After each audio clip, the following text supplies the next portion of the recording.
Guys, this is Abhishek from gadgetsnews.com, and today we are going to do a quick hands-on review of the new device which is going to be launched tomorrow.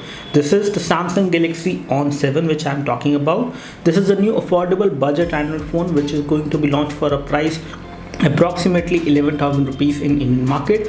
We are going to do a quick hands-on review. This is no way a full review, but this is my first impressions after using this device for approximately 24 hours and more. So let's start with it, and let's start with the build quality first of all. On the build quality department, the Samsung Galaxy On 7 has got good build quality for the price, if not great. Again, it is majorly made of plastic. They have given a plastic back cover which is again kind of a leather finish. It is not exactly that kind of leather finish which you might have seen on some premium Samsung phones, but it has certain amount of finishing like that. It is matte finish and the edges are also curved so that you get a very good grip when you hold this phone in hand. In terms of the overall weight, it is around 170 gram, and the phone is good enough to be held in one hand. It has got a 5.5 inch display which is again not too big, not too small either. The bezels are slightly thick, but again they are decent for a phone like this which is priced 11,000 rupees only. Samsung Galaxy On 7 has got an IPS TFT display.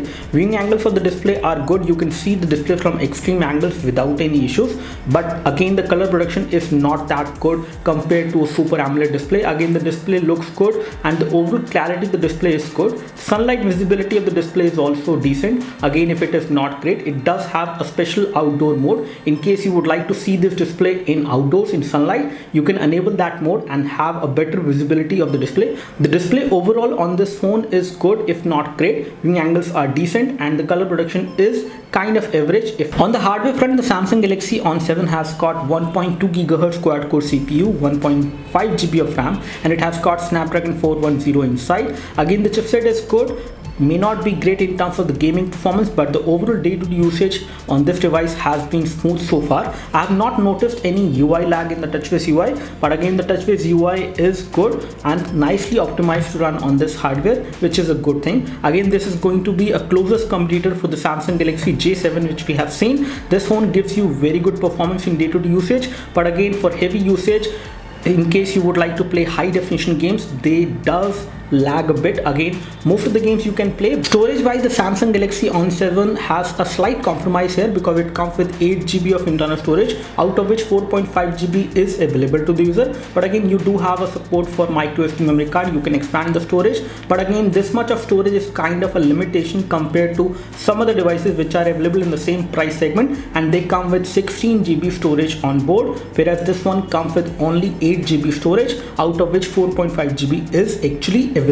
The RAM optimization part, it has got 1.5 GB of RAM, and in a normal day-to-day usage in idle environment, in case you are not running so many applications, you will get approximately 700 MB of RAM free, which is making the device fairly responsive and smooth. But in case you play high definition games or you play high definition videos or do anything graphic intensive, the amount of free RAM will be approximately 300 to 400 MB out of 1.5 GB, which may cause you slight amount of flutter in the gaming, but the overall performance of the device in day-to-day usage has been smooth so far. The camera is 13 megapixel at the back and it is 5 megapixel on the front. The 5 megapixel front camera is capable of taking good selfies even in low light, but again they do show you slight amount of softness in those photos. In daylight the selfies come out to be good. As far as rear camera is concerned, the rear cameras can shoot very good photos in daylight. When it comes to low light, the photos are good, but they do have certain amount of noise, especially when you zoom into the macro shots. You will see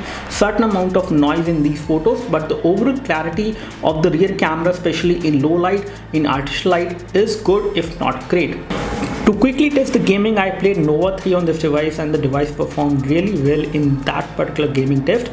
I did not notice any kind of UI lag initially, but after approximately 20 to 25 minutes of gaming, I did experience some heating as well at the back side of the phone near the camera department, and I also noticed slight amount of graphic lag, which is again bound to happen on a device like this. The device is good for gaming but not a great phone for gaming in case you are considering this one. On the battery front, I'm not able to comment as of now now because I have not used the device much, so I will be talking about the battery in later reviews which are going to come after this one. This is all I have to say as far as my quick impressions about the new Samsung Galaxy On7. This looks like a promising phone for 11,000 rupees only if you want to buy a Samsung phone in this particular price segment. The specifications are not so great. Talking about the memory is kind of limited, and also is the RAM. So again, you will get 2 GB of RAM and 16 GB of internal storage on some other phones which are out of Samsung, but again, this is looking like a good proposition for the value for money in case you want to buy a Samsung phone. So this is all I have to say in my initial quick review. I will be coming up with a full review later on. Stay tuned for that. Thanks for watching this video. In case you have any queries and questions about the Samsung Galaxy On7, please leave them in the comment section below. As far as OTG is concerned, OTG is supported. You can also move application to the SD card as well. Thanks for watching this video. This is Abhishek signing off. Thank you.